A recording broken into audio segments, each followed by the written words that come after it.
for more on this, let's bring in Peter Newman. He's a professor at Curtin University's Sustainability Policy Institute and a member of the UN's Intergovernmental Panel on Climate Change. He joins us live from Perth. Peter, it's great to have your experience and knowledge on TRT World today.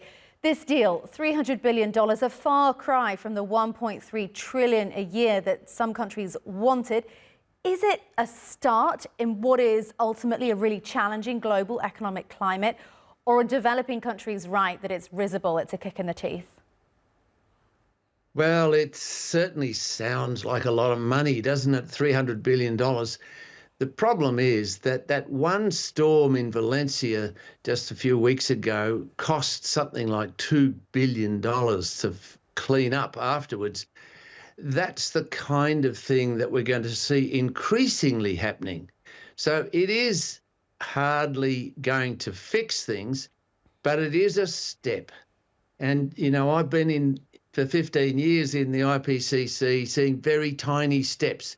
This is a bigger step than I would have expected, especially with all the fossil fuel companies now getting so organised and so hard to shift. They don't want to pay any more tax or anything, and this is the problem. They are not paying their way in the transition, which has to happen and which needs every cent that we can get from the private sector and from government.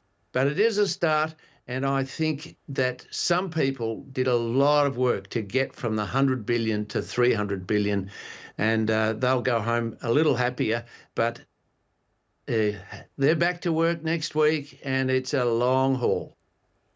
When you mentioned that storm in Spain, the money presumably isn't going to countries like Spain, it's going to developing countries. Talk to me a little bit about how it's going to be allocated and divided up, because I understand that was also part of the problem. Yeah, how to divide it up will clearly not have been sorted out, but best way to see it is to see that insurance is getting increasingly hard to get anywhere in the world, particularly for climate-related impacts. That the insurance companies have been warning about this for 20 years, and it's getting impossible in many third world countries. In least developed countries, they can't get insurance. They can't keep up the premiums. So this is, I think, designed to help with that situation, that it will help get the private sector to do better deals with poorer countries so that they can come up with something to ease us through some of these disasters. There are going to be more and more of them. We have to have some mechanism. This is the start of a journey to try and get that mechanism in place. It's not quite clear how, but the World Bank is doing something, and various countries are trying to help, multilateral funds being helpful, but it's not enough, and there's going to be some really big disasters happen that we'll look back and say, how the heck did that happen? We still don't have enough money to support these. And also at COP, but separately from this funding, there's been a new agreement about carbon credits and how they can be traded. Just remind us a little bit what carbon credits are and what you make of this new agreement, this new way of trading them.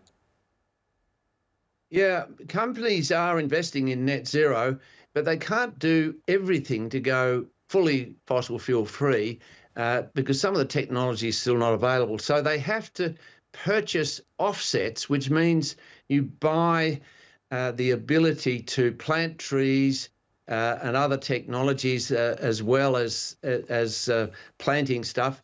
And in that way, you can show that you are going towards net zero and helping in that. But increasingly, especially fossil fuel companies, and some in Australia are really bad at this, they just buy up these offsets. They're very poor offsets. They don't manage them. Nobody can really check. And so we had a greenwashing situation. That's what it's been called. And countries around the world have said, not good enough. The UN produced a report called Integrity Matters. And they've debated that through, and they've come up with a new approach which says we need to have the UN overseeing these carbon credits. You cannot just let private companies do it and expect it to be a genuine integrity-based approach. And they've not only done the UN system, they've saying, if you've got country-to-country trading, we'll oversee that and try and get rid of this greenwashing. So I see this as closing in on these fossil fuel companies. They've had an easy way out. They haven't had to really bother with climate change. And that's why they keep wanting to expand their systems to get more and more fossil fuels out there. And we can't afford it. The world cannot. So we have to have genuine integrity in the carbon offsets. And this is a big step forward in this direction. I think this is the most important thing that's come out of COP29. All right, Peter Newman, let's hope it helps. Thank you so much for joining us on TRT World. Thank you.